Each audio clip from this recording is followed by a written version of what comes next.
Hi, this is Nathan with Jones Journey. Thanks for joining us this week. This week we're going to be talking about a remodel we want to do. If you follow us, you know that shortly after we got this camper, we updated some of the things inside. And one of the things we updated was our front table. What we did was we put a water-resistant cover over it to make it look a little bit nicer. And I'll link that video down below in the description so you can take a look at that if you haven't seen that one yet. But now what we want to do, that's been doing good for us, but we want a different shaped table here with a little bit more rounded edges and a little bit less space that it'll take up. So what we've done is we've gone to Home Depot and Lowe's, and they sell tabletops.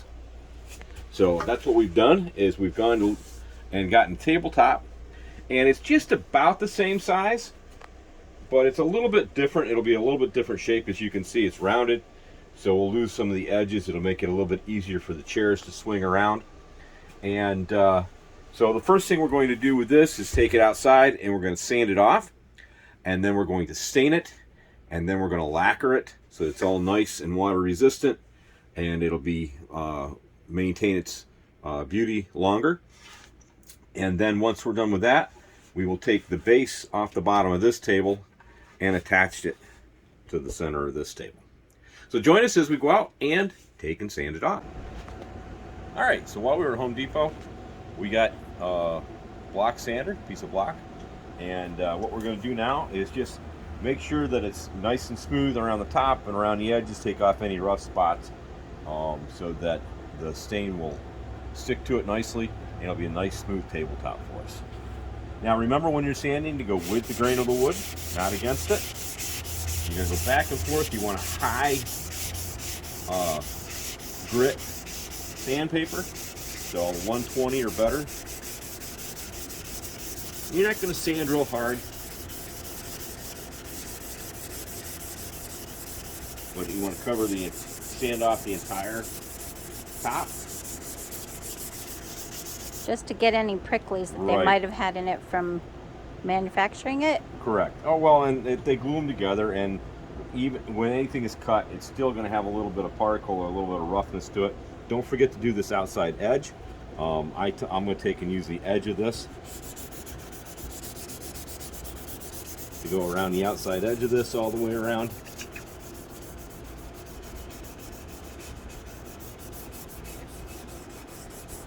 And then you're going to flip it over into the other side. Well, yes I am. But once I get this side of the edge done, I'm going to go over it again real quick to make sure any roughness that I may have kicked up as I was sanding around the edge of that gets knocked down.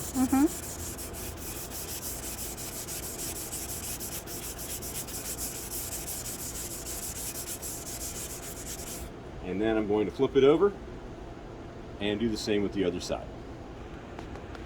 Okay, so we've got both sides sanded and the outside edge all the way around. Now I'm just going to take a regular paper towel and dust it off, make sure that there's no wood particles on it from being sanded. You may want to dampen your cloth to help remove any of those particles, because any of those particles will keep your stain from not sticking properly. Could you try a Swiffer? You could do that, I suppose. Since it's basically just dust, right? It's just basically dust. That's why I like a damp paper towel or something like that, like I'm using. But now we'll have to let the wood dry before we can stain it. Yes, if you use a damp paper towel. I mean, you don't want it soaking wet. You just want it just slightly damp to pick up the particles. And now that that's all done, now it's ready for its stain. So we're just gonna let it dry first. Yes. And then we'll be let staining it dry, it. and then we'll come out with a stain that we've chosen, and brush, and we'll brush it on one side then the other. All right, so we didn't want a traditional stain. We wanted something with a little bit of color into it to match the interior of our camper. So we went and got a Minwax wood finish stain, and this is one that you can actually add coloring to, and we've done that.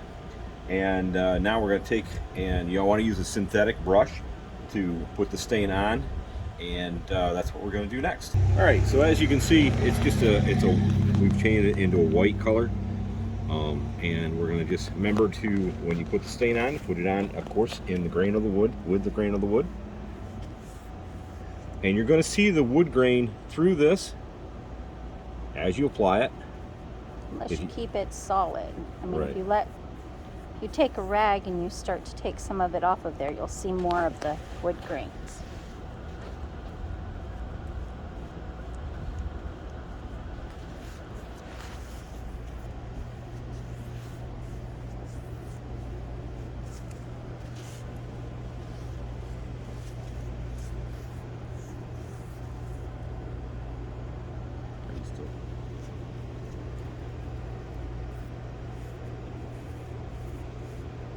You got the table underneath it. Yep, it'll come off.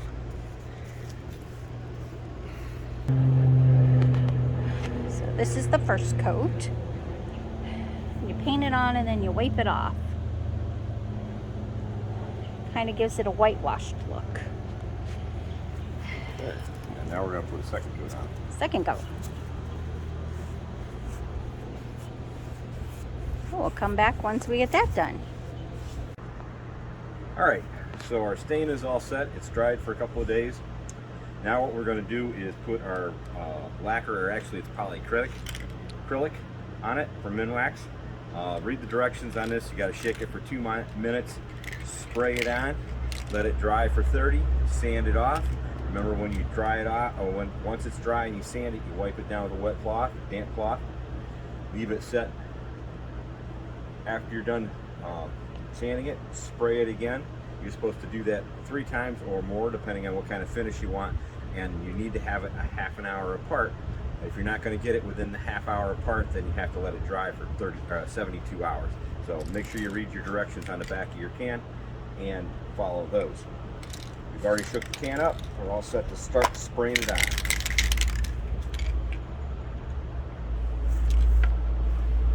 And it's supposed to be upright when you spray it, so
all right.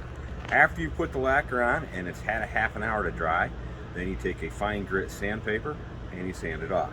So that's what we're going to be doing next, and then we'll put our final coat of lacquer on.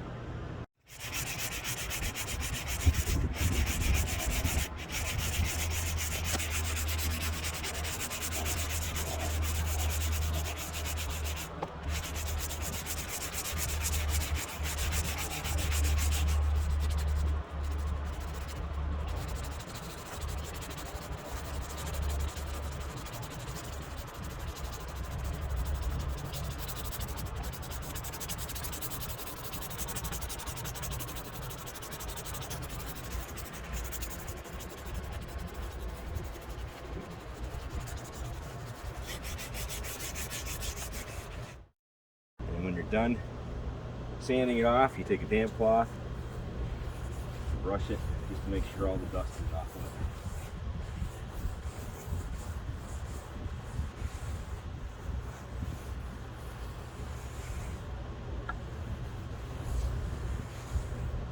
Okay. All right, our final step. Our tabletop has been all lacquered or acrylic. We also did the bottom, make sure that no dirt would stick to it. So the next thing we have to do is take the stand base off of our old table and put that on our new table. Now what we're going to have to do is, and what I've already done is measured across. It's 23 inches across by 23 inches. And I found the center of the board, which is right there, and I've marked it.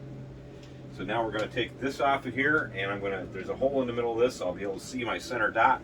I'll put that center dot right over top of that, right in the center, and then attach it, and we will be all set to have our new table.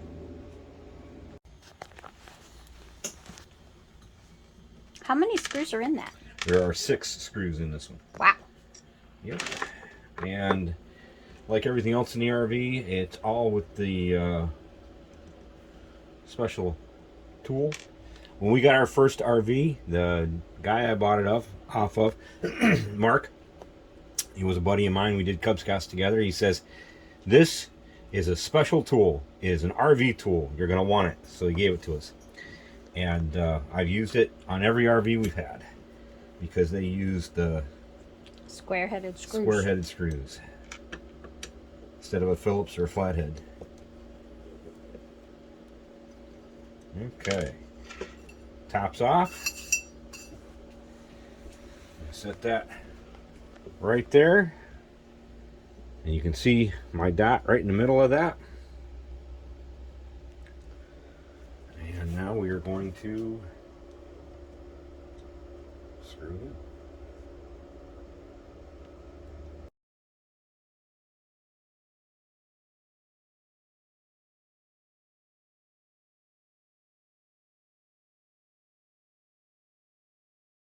All right, last screws in.